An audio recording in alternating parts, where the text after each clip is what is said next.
Internet du Seneweb ñu leen di nuyu ñu ngi sekk jotaay ak Bachir Camara moom mooy secrétaire national chargé des élections ci PCS Jëngu Tabax di parti bi nga xamante ni docteur Boubacar Camara moom moo ko jiite Bachir Camara ñu lay nuyu. maa ngi lay nuyu Mouhamed Diallo di la remercier ci invitation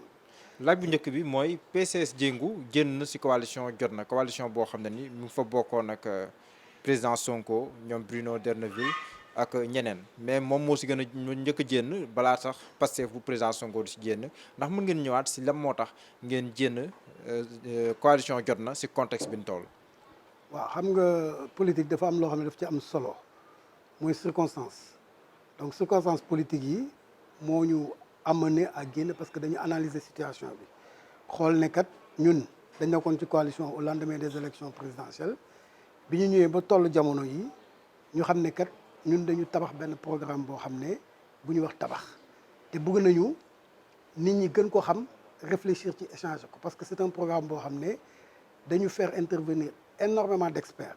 ñu analyser situation Sénégal def ci toutes les études nécessaires et bëgg nañ vraiment ñu partager ko alors on a trouvé que cadre jot na bi xëy na doon na xat tuuti pour ñu mun a def ce travail là donc ci njëkk ak teraanga ñu waxtaan ak notre principal allié en l'occurrence le président Ousmane Sonko donc xamal coalition bi aussi que vraiment dañu bëgg a oote benn convergence autour de programme bi ñu tabax bi ñuy tuddee tabax. mais loolu dafa am gannaaw bi président Macky Sall recevoir docteur Boubacar Camara ci palais de la République mu ànd seeg ñeneen ndax loolu tamit mënu indi ay suspicion. xam nga dans un pays normal un président bu recevoir un citoyen normalement warul nekk événement bon mais kenn réerewul mbir que Sénégal aussi bi fi crise Covid bi ñëwee le président de la République a tenu à recevoir ñu bëri ñoo xam ne ci politique bi lañ bokk ñu nekk ay religieux ñi nekk ay société civile ñi nekk ci homme politique bi à l'époque malheureusement suñu président Boubacar Camara n'était pas là daf fi nekkoon hors du pays ñëwul et pendant que crise bi am dafa def des propositions concrètes pour lutter contre cette pandémie là dem na sax sur le plan de la résilience proposé nañu avec notre parti li ñuy wax un programme Tumbi boo xam ne c'était 19 mesures yoo xam ne mënoon na apporter solution ci après crise bi et même pendant la crise les solutions yi ñu proposé avec le président Boubacar dafa nekkoon 33 mesures yoo xam ne dafa inspiré fortement le gouvernement du Sénégal qui ont repris presque 28 mesures même bu fekkee defewuñ ko peut-être ñun ni ñu ko gisee woon c'est normal donc des propositions comme ça yoo xam ne dañ ko def dans le public mettre ko à la disposition des gens je pense que le président de la République en tant que jiite ñëpp bu gisee ces propositions là je pense que il est tout à fait normal que mu recevoir quelqu'un pour échanger avec moom bon léegi nag malheureusement xam nga comme dafa tombé période boo xam ne ñëpp a ngi supputé ci affaire gouvernement et cetera donc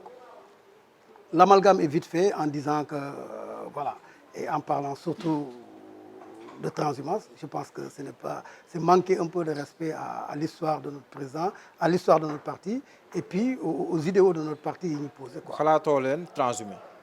pas du tout c'est-à-dire que président da ko waxaat ko ceux qui attendent le président ci point boobu dinañ xaar lu yàgg xam nga je trouve que c'est curieux que à partir d'informations comme ça ñu mun a titrer à la une de yenn journaux yi affirmer am na des choses yoo xam ne kenn du ko démontrer ça se constate loolu bu amoon ça se saurait et je vous dis il n'est pas du tout question que le président Boubacar transhumé d'abord ça répond ni à ses convictions parce que dafa dugg ci politique par conviction et mu gis ni le gouvernement di doxalee mais il a apporté un certain nombre de critiques yoo xam ne bu dafa appeler à un changement de cap ne leen yoon bi ñu dem baaxul buñ ko continuer ci miir bi la ñu jëm alors ki continuer ci même miir boobu yow nga critiquer mais amul sax sens pourquoi faire transhumer pourquoi faire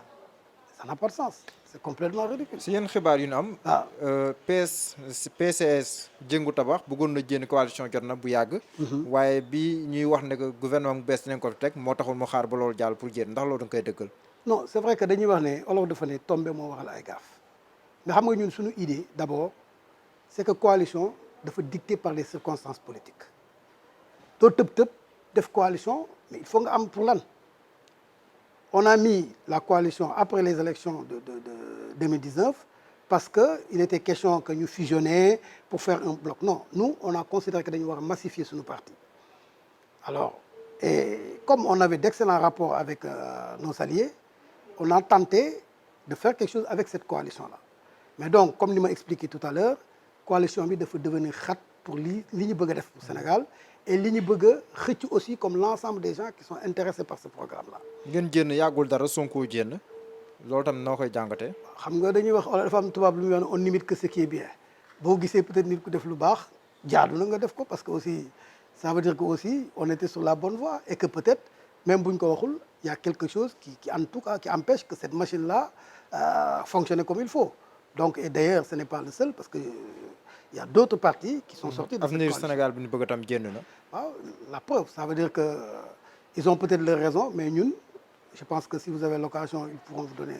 les raisons et d'ailleurs je crois savoir qu'ils ont sorti tous des communiqués pour expliquer les raisons pour lesquelles ñu beru de cette coalition-là. Adama Gaye journaliste génn ay cadre tamit ñëwaat si docteur Boubacar Camara digganteem président Macky Sall ba wax sax si mbirum Aly Ngouille Ndiaye espionnage ak yu mel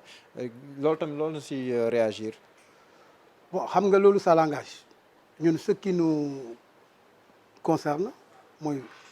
li concerne suñu parti et en particulier suñu président d'honneur. Alors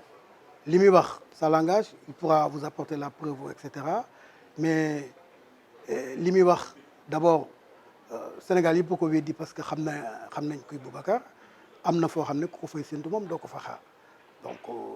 ñu affaire corruption affaire ay joxe xaalis wax na ko ci yaa may dégg et vraiment je pense que les Sénégalais yi mën nañu juger parce que xam nañu durant tout son parcours